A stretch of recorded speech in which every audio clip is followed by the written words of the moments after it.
So I just pulled up the reference for the skull on the screen so I can tell a little bit more what's going on over here. So I think I'll just kind of try to minimize the sort of darkest zone around here.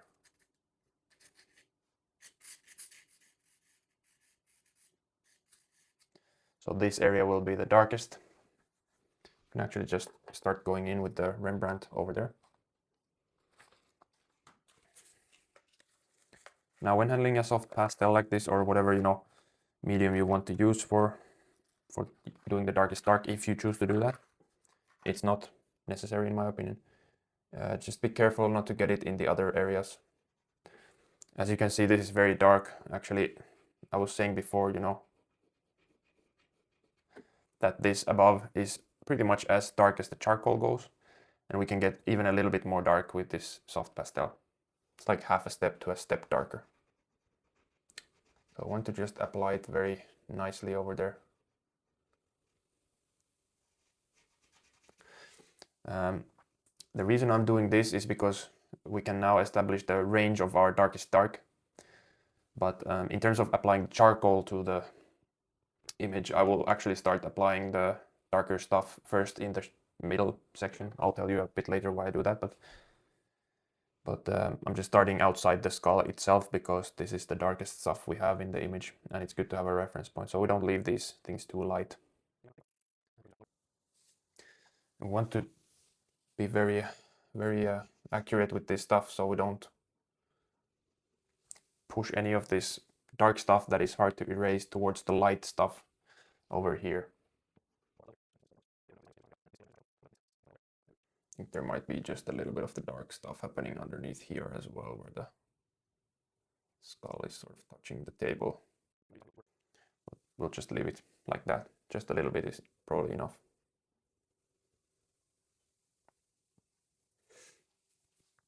Now you can see some lighter dots around there. What we can do next is, well, for starters, we can try with anything that is hard and sharp. The hard charcoal can do it, but also we sometimes can kind of blend this in with a hard stick like this. We sort of take the pastel that is already on the picture and we just sort of redistribute it into all the small cracks so we can get a very uniform kind of blackness. Otherwise we're going to be left with the paper texture.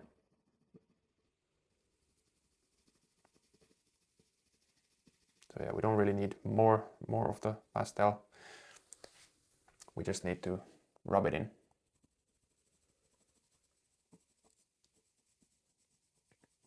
Also, I avoided going right into the edge of the skull because I can sort of push it towards the edge of the articulation like this. Now, as I said, I don't really enjoy so much working with this medium. Here I already made a bit of mess. For one, it of course is messy. Your hands now, well, my hands now have this soft pastel on them. Already smudged a little bit because the dust from here sort of ended up on my palm. And smudged a little. Well, this entire area is dark, so we don't really have to worry about it too much, but you can start to see how this might create some problems, especially if you have, darker stuff over here and then it would fall onto the lighter areas of the picture. But in this case, of course, and usually in the pictures, the darkest areas are below the cast because the lighting comes from upward. Well, let's not get too much ahead of ourselves. We now have the reference point. I'll just create a little sort of dark area next to the darkest Rembrandt. So you can just see how dark we can actually go with this charcoal. It's probably not very visible to the camera, but this is like, I would say like a half step darker than the charcoal can go. Probably here on the smoother paper, the difference is pretty massive actually. Like the charcoal can't really go much darker than that because the paper doesn't have enough texture to grab onto the... Actually, I'm realizing the camera doesn't really show that, but we can put a mark over here with the charcoal. This is the darkest my charcoal can get with the smooth paper, like the printer paper. And next to it I can put a little bit of this dark Rembrandt pastel. You can see this is even darker than the background over here and way darker than the charcoal. Here the difference is smaller between these two because the charcoal can actually go into the paper. Okay, well, now we've established the value range, but before we continue, I want to actually wash my hands. And one thing to note, maybe you want to keep a small separate bit of an eraser for the Rembrandt stuff if you need to pick something out, so it doesn't really contaminate your eraser as quickly. Okay, so at this point the process, the order of the things we do, I think is pretty important. And now I would say we're good with the articulation of the things in the inside, you know, the shadow shapes are close enough and the outline is, you know, pleasing enough to continue this project. We established the darkest dark, that's all we need for the outside of the skull for now. Maybe if we need, we can put some reference sort of darker areas somewhere around the skull if we need to, for comparison's sake. But that said, now I think it's time to move to the shadows on the skull. And we want to first tone in the shadow areas because we want to tone them dark first and then sort of mush them together and work at them till they're the right value. That way we can get an even value easier rather than sort of applying layer by layer with this method, which is fairly uneven. At least that's what I was, that's how I learned it at school. Now, if we go to the pretty much the darkest value of the charcoal being like this, and then we start working at it, making it lighter, then of course we might lose a lot of information in certain situations. So if we first tone in all the darks outside the skull and then we work at those a little bit, they're still fairly dark, then we tone in the shadows on the skull on the inside, then we just might lose all the outlines we worked hard to strive for. Or sorry, we strived for. So I think it's better to first tone in the inside information on the skull. As we now have a reference for the darkest value, we can do that. And once we get these to a lighter stage, which these shadows do kind of pop out from the background, we can see a clear outline over there. We can then tone in the background dark without losing a lot of information. So a recap, darkest dark first, create a reference for yourself, then you can match the values, average values of each shadow area individually, and then we can start moving towards the background. So yeah, without further ado, let's start toning in. Oh, actually, one more thing to say about this stage. This is basically the grouping of the darks stage, kind of, as well. And again, we want to have a certain value for certain things.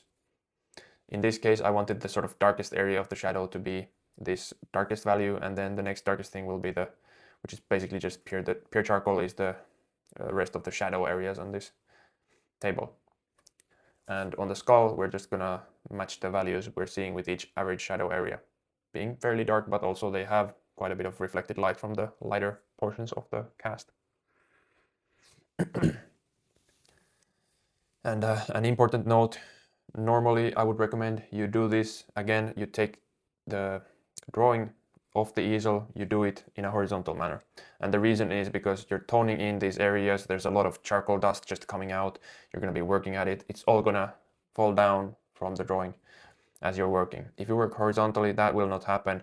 And the bad thing about this falling down kind of thing is that when you work over here on the top side of the drawing, then you might have a lot of charcoal dust on the light areas of the drawing.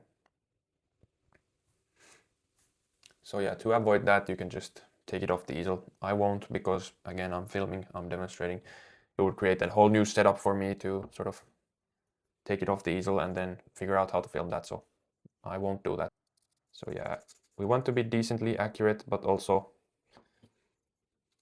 we're just gonna accept the fact that there's gonna be a little bit of a loss in accuracy as we do this. Similarly to the graphite, but also probably a lot more loss than in graphite. We're just gonna really work in the charcoal at this point, and then all these kind of white dots of the grain, as you can see, if I sort of tone it like that, we're left with all the grainy stuff. If we just work it in, all the cracks and crevices are filled, and then we can sort of pull out the lighter stuff we want to see. This is why we work in this way instead of just sort of hatching slowly towards the final result. We kind of get rid of the graininess of the paper, and also we can establish the full value range, I think, a bit quicker than with the hatching. For the sake of demonstration, I'll just show you how much we can actually remove this charcoal. I'll just maybe show on this lower bit right here. We can just sort of go in with the brush, we can go in with the sponge, we can make it lighter like that, work it in, smooth it out. But also with the eraser, we can get fairly light, you know, light enough for any kind of reflected lights or halftones or anything like this. We don't really have to be super afraid unless we really scrub it in. But you know, there's still gonna be a degree of staining like on this area right here. So yeah, we don't have to worry in the shadow areas about not being able to get light enough. That was the point of this sort of small demonstration over here. So that said, we can just go fully dark, then we can work at it. And as we work at it, the final tone will actually become quite smooth and nice to look at.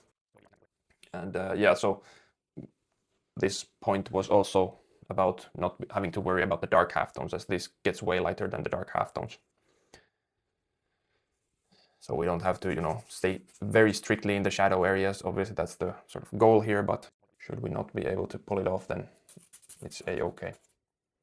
Also, anything in this sort of darker area, we have those darker halftones. We can be pulling those out. They're way darker than this tone right here. Also, again, one thing to note, if you're tight on money, you don't want to use these Nitrem sticks for this kind of toning in.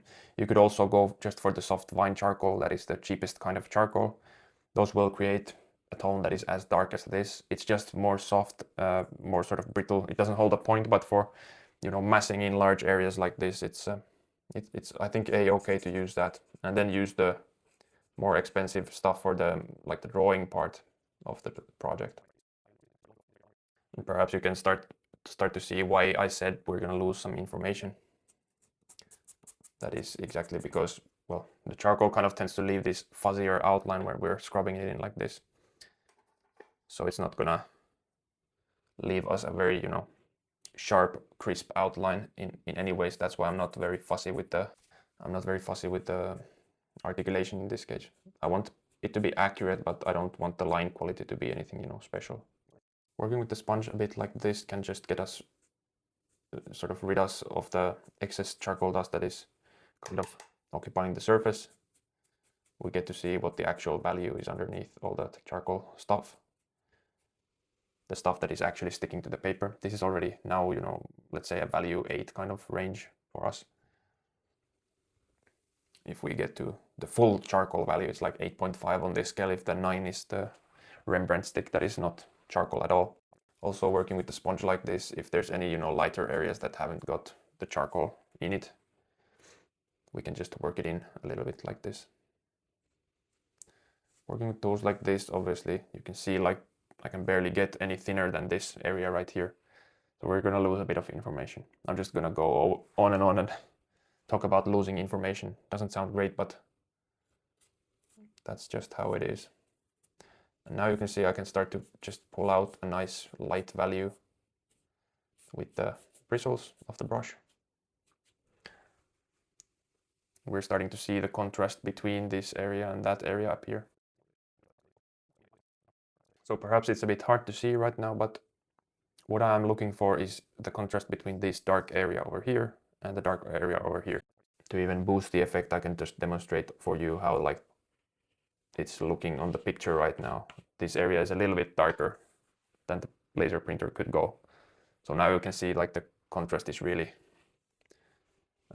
this area is actually quite light compared to the Rembrandt stick over there on the reference. So yeah, I just think we just move a little bit lighter even still. I think we're arriving at the correct value for now.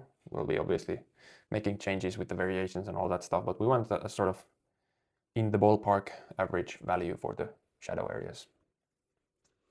And it's up to us to decide, which areas we want to separate as independent areas. We could always, split it into smaller parts, like, this triangle over here. We could split this area and this cheekbone area, but, we're just gonna work on those differences later on anyway. Doesn't really make a whole lot of sense to me to sort of split the areas too small at this stage. So yeah, perhaps actually let's tone in this back over here.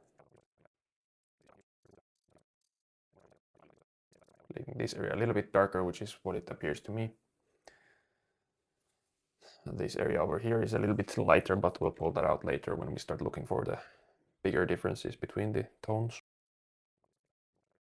I think I definitely need to use the mold stick for this process so I don't mess up my line work.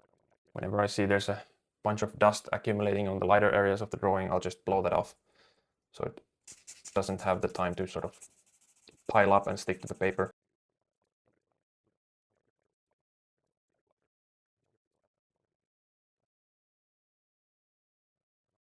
Even if we want to aim lighter, we want to first apply the sponge because it's a bit better at, working the charcoal into the paper compared to the brush, which will sort of flick the dust off the surface. We're probably working with a similar sort of average value as with this area as we are with this. There's obviously nuance to it, but you can just aim for that at the start and then see if we want to make some kind of difference between these areas. So also sort of wiping my brush against the easel occasionally when it feels like I'm only pushing charcoal dust around with the brush instead of removing it, so sort of cleans the brush up slightly, not much, but slightly. So I do that whenever I feel like the brush isn't really lightening up things anymore. Might be a good idea occasionally to give the edges a bit of eraser when you see the shapes are getting a little bit out of hand. We don't want general fluffy shapes or soft shapes happening and losing our drawing. We can always clean up a little bit while we go. Again, we're gonna give these areas a new pass anyways, or multiple passes, let's say, so we don't have to be too fussy. But if we see things, getting out of control, like losing all the drawing we worked hard for already, and you can always just go back and pull things out a little bit, but don't get fussy at this point. All right, let's keep lightening this. We're starting to get to that correct value range, I feel like. Aiming for an average value in each area, I think is good, because then ideally, at least, if you get the value exactly right in the average ballpark, then it should be the most efficient, where you just darken some things and lighten some things slightly in order to reach the final sort of variations of the dark stage. As opposed to if you make everything light, you will have to darken everything slightly. That is different from the base value, as well as if everything's too dark, you're going to have to lighten everything in order to reach the final values. From average, it's first visually, it's good in terms of the information we need when we're assessing the picture. Average is good, and secondly, it might be more efficient. Perhaps in this case I would separate this shadow as a separate entity. It gives us a little bit more information of the drawing. You can actually even go into the stump and see if this leaves a lighter mark. You can sort of kind of redraw this shadow edge over there. Just kind of working with both tools a little bit. Kind of actually just brushing off the charcoal from this area. I'm kind of pushing it against the paper and then letting it sort of shoot the dust away from that. That kind of also digs a bit of the charcoal out of the paper, as opposed to brushing very horizontally like this, or with the paper like this. This is also a good way to use the brush, but you can use it in different ways, both to great success. Yeah, so this is probably going to be the lightest shadow we have on the entire image, so we can actually even go a bit lighter. In this sense, I was wondering if it makes sense to separate it from the other area, which is kind of a fairly dark shadow in terms of what we have on the skull actually. this area of the eye socket is probably the darkest, along with this sort of crevice over here. But actually also this crevice appears way more dark on the print than it is on the original reference image. It kind of pushed the contrast of this a little bit, so we might just play it down a little. All right, I think that's plenty good for the shadow over here. We want to remember also we don't want to make the shadows too light. Otherwise they might start, appearing close to the dark halftones, which might then again ruin the illusion of the form. Here we could actually grab the Rembrandt soft pastel and sort of compare how dark this appears compared to the shadow. Getting a good amount of contrast, but again, with the laser print, I think this shadow appears a little bit lighter than it actually is on the image itself. Could be my eyes are a bit deceiving as well, but it could be the entire image is just a little bit lighter. So yeah, it might be a printer thing, but also it might be just what was happening. But yeah, we want to still keep this fairly dark. What you saw me do there was just fix the drawing a little bit, but yeah, it's not necessary. We'll do that after the big form modeling stage in the variations of the dark stage.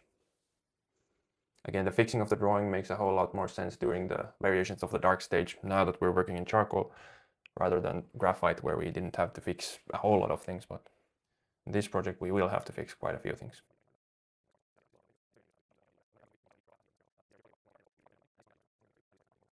Also, as always with drawing these, filling in the darks kind of stages take a lot of time. They take a lot of patience, they just take time, that's all.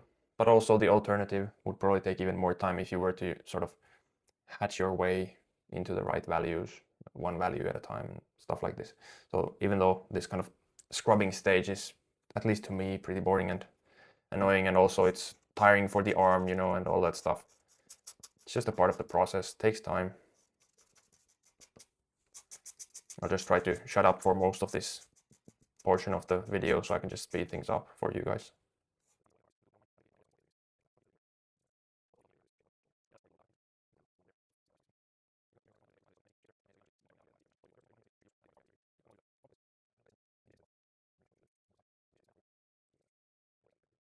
Here I'm just grouping this entire portion into the shadow. I don't have to worry about lines over here. We'll just find the nuance afterwards in the later stages. Losing some edges here and there intentionally actually helps us create that illusion of reality.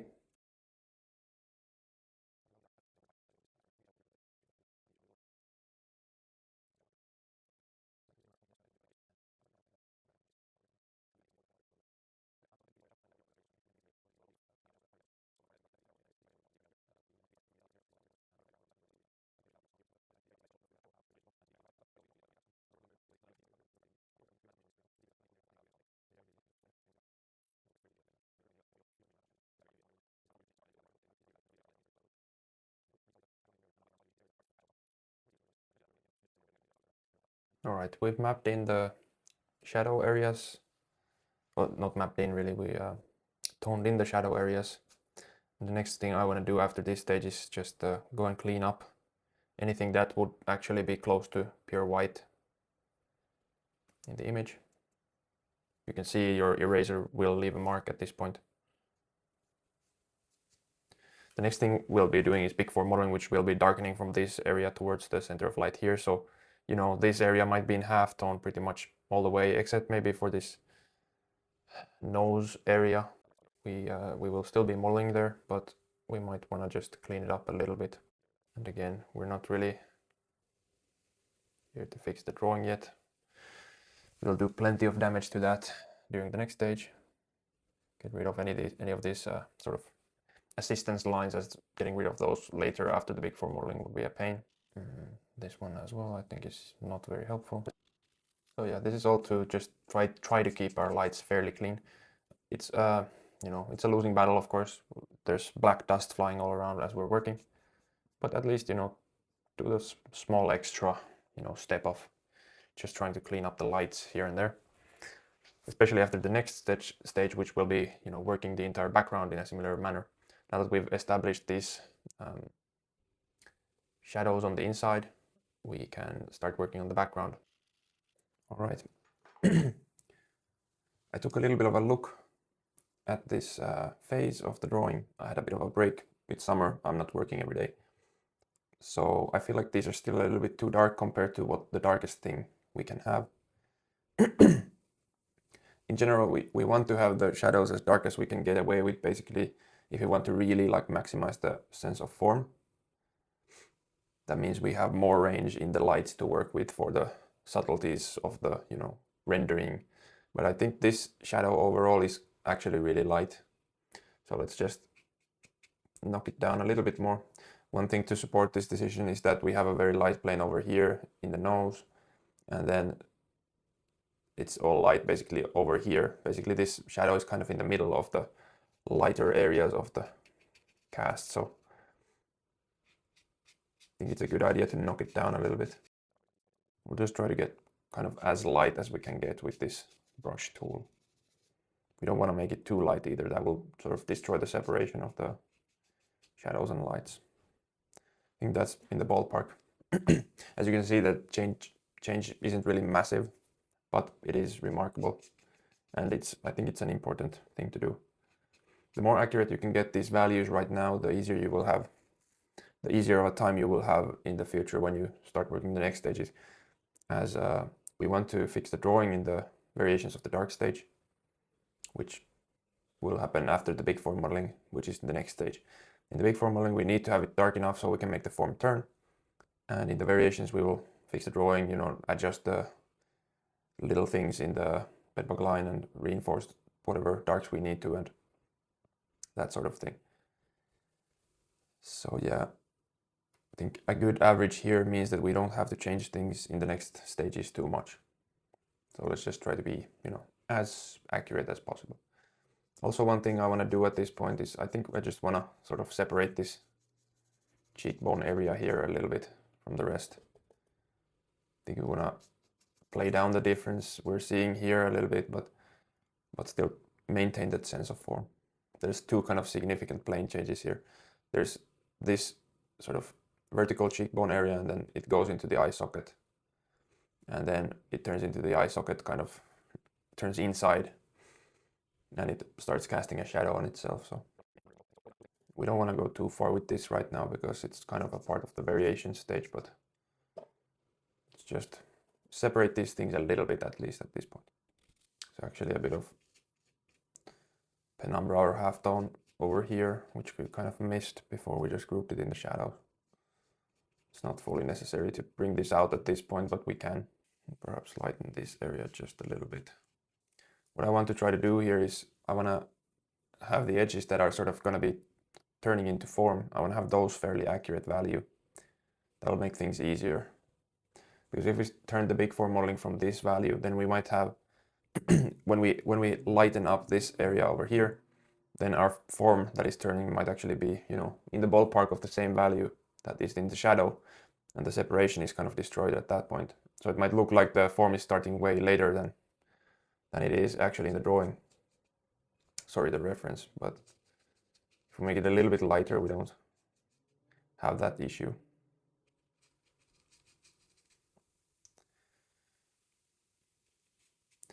And saying all this, it is fully doable in the upcoming stages. But I think if you can sort of predict these things happening, then you should. And it's likely that a beginner probably can't. It's fine. You just fix them in the later stages. I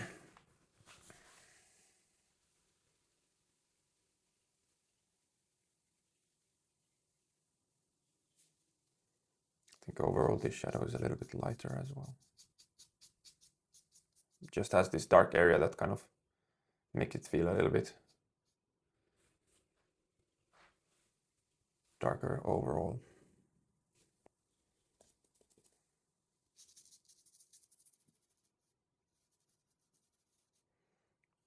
In this area over here, I was also kind of wondering, should we keep it as lights, because it's sort of half in light, half in shadow, and the lights are kind of gonna be dark areas in the big form modeling. So in a way we could do either way. I decided to group it as darks, or shadows rather, and we'll just pull the information out of there later. So maybe it's better we make this grouped shadow a little bit lighter as well. So I'm trying to make informed decisions like this. Yeah, I think this is a pretty good stage to end the inside shadow work and start working on the background actually. So for the background, I absolutely recommend you take it off the easel, take the drawing board that is, because yeah, when you're working on the background over here, it'll just sprinkle dark charcoal dust all over the lights, and yeah, it might darken your lights quite a bit, as you maybe noticed already we had happening in these inside shadows a little bit. So since you can do it, you can take it off the easel. I recommend you take it off the easel and then work everything away from the lights, away from the paper, you know, as you use your tools. That's a good kind of thing to do. So now we want to sort of make some artistic decisions about the table and the background. The light is coming from this side, so I think we want to have a gradation from darker to lighter over here. We don't want to have just a flat black background for all this. We kind of lose the sense of space that way. And yeah, nothing is like flat in nature. Everything has a slight gradation towards the light usually, so we can use that information to our advantage. Also underneath the table here, I'm gonna put the Rembrandt pastel because that sort of also brings the table forward from the background.